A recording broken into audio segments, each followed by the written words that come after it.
dia kan lagi mengandung meninggalnya. Ya pas mau diangkat kan tinggal sedikit lagi itu diangkat, berat sama sekali nggak bisa diangkat. Padahal nggak nyangkut sama sekali kan? Nggak nyangkut sampai.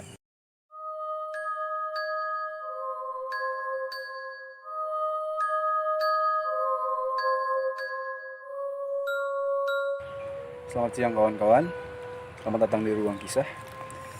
Kita akan berbagi dengan kalian kisah-kisah misteri, mistis dan sebagainya, mungkin sejarah suatu tempat gitu. Tapi kita sekarang nggak ada di makam Dredet, Kota Bogor, yang kata orang banyak, nggak banyak sih, cukup angker ya. Karena makam gitu. Terus nanti malam kita bakal wawancara beberapa orang sini atau orang-orang yang punya pengalaman dengan kemistisan dengan hal-hal gaib mungkin ya di sini. Check it out. Sok mistis tapi nggak mistis. Taman Makam Dredet atau Taman Makam Pahlawan Dredet adalah salah satu tempat pemakaman umum yang luasnya kurang lebih 3 hektar dan pernah menjadi tempat penguburan bagi jenazah-jenazah yang tidak memiliki identitas dari salah satu rumah sakit besar di Kota Bogor. Tempat ini sudah ada sejak puluhan tahun lalu. Ada cerita apa sajakah tentang pemakaman Dredet ini? Mari kita cari tahu. Selamat malam. Kita di sini udah sama Bapak RW Pasan dengan Pak Aceh yang selaku sebagai apa ya? Pemuda di sini dan suka bantu-bantu di makam Dredet juga Pak ya? Iya. Kalau Pak RW emang dari lahir Pak di sini Pak ya? Iya. Nah, kita di sini sebenarnya mau nanya-nanya soal si makam Dredet di sini. Kan banyak orang yang bilang kan ini tempat tuh kayak gimana ya kayak makam-makam pada umumnya lah gitu, angker udah pasti gitu kan, namanya makam gitu. Tapi kita mau nanya pengalaman Bapak nih di sini nih, ada nggak nih punya pengalaman yang mungkin bisa dibagiin sama teman-teman kayak gitu? Coba dari Pak Aceh mungkin. Ya mungkin yang sudah pengalaman sih yang udah pernah ngalamin gitu ya. Waktu itu pulang mancing ya, lewat makam kan sini, lewat makam Dredet. Oh nggak lagi tugas buat gali kubur gitu? Enggak, itu sementara itu kan waktu itu ya kita bawa ikan apa ya, ada yang manggil gitu kan di sini sampai lari-lari gitu kan kelihatan. Malah kedua kalinya sampai ada yang apa kayak berbentuk binatang gitu kan, berbentuk binatang ngalangin jalan gitu. Malah lewat juga sampai mepet ke pinggir gitu juga kan. Ya kalau yang lain-lain sih kayak ya sering sih ya nemu itu, cuman kayaknya sih ya biasa aja sih kalau bagi orang sini mah ya. Iya, kalau untuk orang sini mah gitu. Pengalaman sih katanya kalau kita lewat pemakaman itu kita bawa ikan yang bau amis-amis gitu, kayak katanya sih ya suka, ngundang gitu ya? Iya ngundang, suka katanya sih ngundang gitu. Tapi pas ketemu nih, pas sadar nih kalau wah ada yang aneh-aneh nih gitu kan, itu perasaannya apa? Takut apa? Udah lu masing-masing aja gitu, gimana? Apa? Ya mungkin perasaan mah takut ya. Takut mah pasti ada. Ya, gitu. takut mah pasti ada, malah kadang-kadang suka lari ya. Iya lari lah, nggak inget kenapa, pasti dah lari. Biarpun sampai di situ air tinggi kan, itu kan habis hujan, udah ditabrak bebas aja. Air juga nggak, mana air hujan. Iya, tapi selamat lah. Intinya begitu kan. Selain di sini kan Bapak apa? Tugas buat gali kubur tuh udah beberapa tempat kan gitu ya, nggak di makam sini aja kan ya? Enggak, iya betul. Nah, kalau yang di tempat lain gitu ada nggak kali kalau pas gali kubur ada apa gitu, mungkin orangnya banyak dosa nih orangnya nih mungkin nih. Pas gali kubur susah nih, ada air apa kayak di film-film gitu, kayak sinetron gitu, pernah nggak? Ya pernah yang ngalamin ya itu aja yang di Cisarua itu ya. Pernah ngalamin ya. Itu makam keramat ya. Keramat. Ya kalau yang lain kan kita gali ketemu udah gitu kan. Kalau itu kebetulan banyak semut di situ kan. Pas udah sampai liang lahatnya tuh, udah mendekat itu banyak semut banget di situ. Sampai hampir 2 jam lah nungguin itu hilang semutnya, baru kita angkat itu mayatnya. Itu aja yang di luar. Tapi kalau makam Dredet sini belum pernah gitu ya, kayak pengalaman yang lagi gali kubur gitu, apa ada apanya aneh-aneh. Yang aneh-aneh belum sih ya. Kalau di makam sini mah belum lah. Mungkin karena pribumi juga mungkin. Iya. Mungkin kalau orang luar sih mungkin ada kali. Nah, itu kan tahun-tahun udah lama lah gitu kan, di sini kan dijadiin makam untuk bukan pembuangan ya, apa ya, makam PMI lah gitu, orang-orang yang meninggal tapi nggak nggak ada punya identitasnya ya. itu kan dimakamkan di sini. Nah itu gimana tuh Pak, tuh apa pemakamannya, caranya sama dengan makam-makam umum biasa apa dengan cara lain apa gimana? Ya mungkin yang nggak beda jauh sih ya, ada persamaan. Cuman kalau kayak yang ada keluarganya kan gitu, kita banyak yang nganter apa kan, ditelakinin dulu sama ustadz. Kalau itu sih enggak, gitu aja bedanya. Nggak kasih padung, nggak kasih apa. Kalau dengar-dengar cerita gitu, cerita orang lain kayak tentang di sini kayak Kalau cerita orang lain, temen juga ada si Tile pulang mancing juga sama dia tengah malam.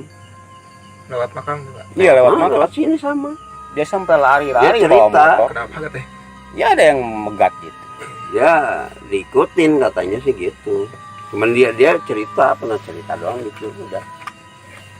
Kalau saya pribadi sih kayaknya belum pernah, walaupun lewat mau jam 2, jam 3, jam 1, jam 12 belum pernah.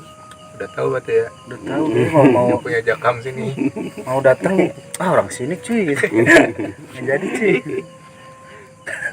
Dia belum pernah nyobain kayak dia bawa ikan. Kedredet, coba kalau nyobain mah tuh bawa ikan kedredet tuh malam-malam.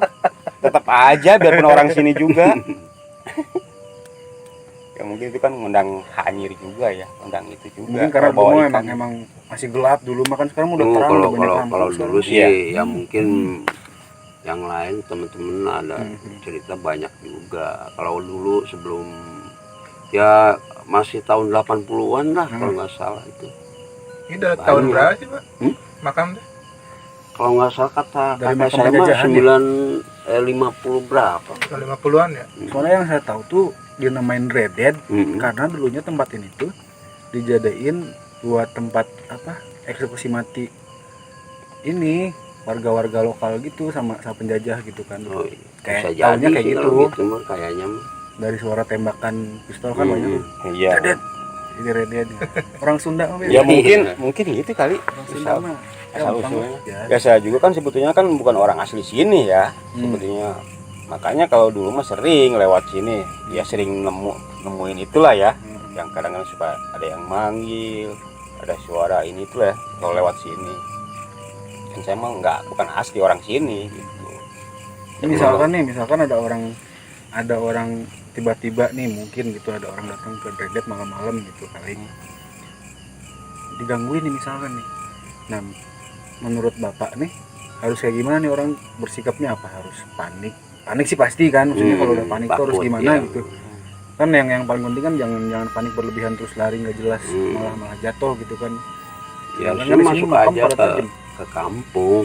nyari ini gitu ya. Nyari pertolongan lah. Tapi kan kadang-kadang kayak cerita di sinetron atau film-film gitu kan suka pingsan. Dia mau kemana itu? Tidur sampai Mau pagi. nolongin siapa? Iya.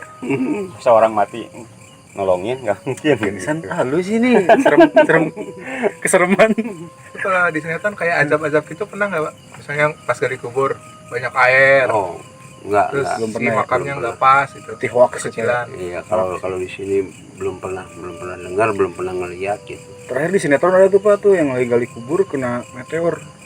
Ada tuh. Banyak. Aneh emang. Yang meledak keluar asap. Ya kembali lagi sama perbuatan Nah, itu. perbuatan sih emang paling. Sama ibadah ya.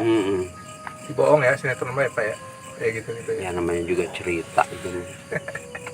Ya dulu pengalaman juga kan gali mayat banyak airnya berhubung kerendam air makamnya. Itu pernah. Emang benar ada airnya berhubung kerendam Tapi emang air karena makamnya. ada alasannya gitu kan ya. Iya ada alasannya. Pernah di Banjir Ciawi. lah. Banjir. Anggapnya Ciawi banjir pernah, kan daerah itu. Ciawi. Mindahin makam memang kebetulan kerendam air itu juga. Kalau untuk mindahin makam ada airnya nggak pernah sih. Saya berapa Keluar ini ya, air ya. sampai ke Cilengsi kan kemana-mana mindahin makam nggak pernah ada yang ada airnya gitu, nggak pernah. Intinya yang kemarin itu yang dari Cibeduk itu, waktu saya mindahin yang dari Cibeduk itu aja. Yang ada semutnya itu. Ya. Bukan Oh, bukan. yang jadi dia meninggalnya ya kurang wajar lah ya. Dia kebetulan batin ya, dia kan lagi mengandung meninggalnya. Ya pas mau diangkat kan tinggal sedikit lagi itu diangkat, berat sama sekali nggak bisa diangkat. Padahal nggak nyangkut sama sekali kan? Enggak nyangkut. Sampai teman saya dulu turun diangkat, nggak keangkat. Yang kedua kalinya juga sama turun, nggak keangkat juga. Sampai terakhir saya kan masuk ke dalam, saya periksa takut ada akar apa kan nyangkut di situ, nggak ada. Sampai manggil Pak Ustadz, di sini Pak Ustadz ya nggak tahu lah dia diapain dulu sama Pak Ustadz. Gitu dia masuk dulu ini, dari itu Pak Ustadz naik ke atas, baru saya turun lagi, baru bisa. Saya tanyain ke Pak Ustadznya ceritanya, oh gini, katanya lagi mengandung dia meninggalnya, udah umur 8 bulan, udah inilah udah nyawanya gede, ya, kan? gitu. Dia udah ada nyawanya. Jadi dia meninggalnya situ, dua-duanya di makam ini, nggak dibelek dulu, dibuang, diangkat dulu gitu, enggak, mayat si bayinya. Ya mungkin itu yang Udah didoain bisa berarti ya? apa? Udah didoain bisa diangkat. Iya, sama Pak Ustadz. Itu juga nggak tahu didoain apa lagi sama Kita Pak nggak Ustadz. tahu juga sih maksudnya. Ya kan harusnya mah orang meninggal tuh udah gitu, udah nggak ada sangkut pautnya sama yang di dunia gitu kan. Iya. Mungkin Cuman kalau cerita siang itu orang banyak sih yang kedar nggak bisa keluar dari sini. Ada. disasarin gitu Pak. Iya. Iya. Dia linglung di sini nggak bisa keluar banyak. Ya kadang-kadang orang ngikutin luar. orang tuh kayaknya mau keluar ke gang apa kemana gitu. Diikutin. Tiba-tiba orang itu nggak ada. Nah dia balik lagi ke tengah kan, Sampai putar-putar di sini masuk sering lagi, kejadian. ngikutin lagi. Sering gitu. Waktu itu orang Cirebon, si Mamo kalau nggak salah, kalau nggak ditanya itu dia nggak bisa pulang. Saya ketemu pas dia pulang kan ke pasar tuh jam 6, biasanya pulang jam 7 kan.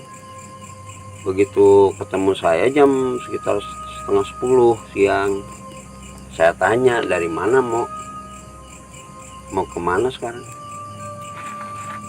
Dia nggak nyaut, bingung bengong aja. Lama-lama sih dia baru sadar menurut ya. Udah gitu, cuman saya nggak tahu jalan. Masa sih nggak tahu segini ramainya siang setengah 10. Siang gitu deh. Saya ini cari jalan pulang dari jam 7. 3 jam. Muter-muter di Rede deh. Jadi di mana nih? Gitu siang. Saya ketemu Siang sampai di muter-muter. perempatan tuh. Sering gitu. Saya tanya. Tapi kalau dia belum ada yang nanya, kebanyakan orang kalau belum ada yang nanya dia terus aja keliling. Gitu. Itu kebanyakan ada juga sih. Ibaratnya kalau nanya tuh kayak sekalian disadarin gitu. Mana lu gitu. Mana lu? Iya, kayak gitu. Ya harusnya mah memangnya sambil di ini. Yang Yang parung jambu di depan sana tuh. nganterin perempuan. Di sini. Tuh di sana di dekat pahlawan. Antar perempuan. Nganter perempuan katanya minta dianterin, dia anterin. Nggak tahu, tiba-tiba pas dia sadar kemudian bangun udah pas subuh. Di sini. Iya, itu di makam. Ikuti Pernah tuh dengar siapa ya? Oh, anak parung jambu. Dulu pernah si Adang siapa ya? Apalagi? Kurang kejadian juga ya. Saya sih cuma denger aja gitu kan, cerita aja. Oh, cewek. Dia nganterin perempuan, minta dianterin pulang katanya sih gitu. Terus saya kayak di sinetron aja. Jadi film-film. Tapi kalau emang bener mah emang jahil ya. Iya kan Sama kadang-kadang orang-orang yang nggak kenal. yang gitu. meninggal di sini ada yang seperti yang tabrakan, yang ditabrak lari apa gimana gitu Yang bunuh diri gitu. yang bunuh diri. Ini kan umum. Kan ini dari luar juga kan banyak yang dimakamin di sini. Yang harus orang sini Iya. doang ya. Bukan khusus orang sini aja kan yang meninggalnya gitu. Dari luar Bogor juga banyak. Banyak. Banyak. Ya kejadiannya kan meninggalnya dia mungkin nggak inilah, nggak terima apa-apa kan gitu, nggak terima. Ya akhirnya dia kan itu kebanyakan. Kalau orang luar sering nemuin lewat malam-malam mah. Ya kalau orang sini sih ya alhamdulillah nggak pernah gitu. Saya juga itu waktu itu nemuin juga berhubung masih baru di sini, pulang mancing gitu kan. Kalau udah lama mah sekarang sampai Temennya cari juga sama burung kan, yang dari malam-malam Cigombong. mah berani nggak pernah nemu apa-apa. Ya, kalau malam-malam kalau udah biasa di sini Oh, Moro. ngobor burung itu cari burung malam-malam sampai ke ujung-ujung sana kan nggak pernah nemuin apa-apa. sampai ke gelandangan PMI kan sana buangannya kan sana paling banyak di belakang bengkel. Nggak pernah nemu apa.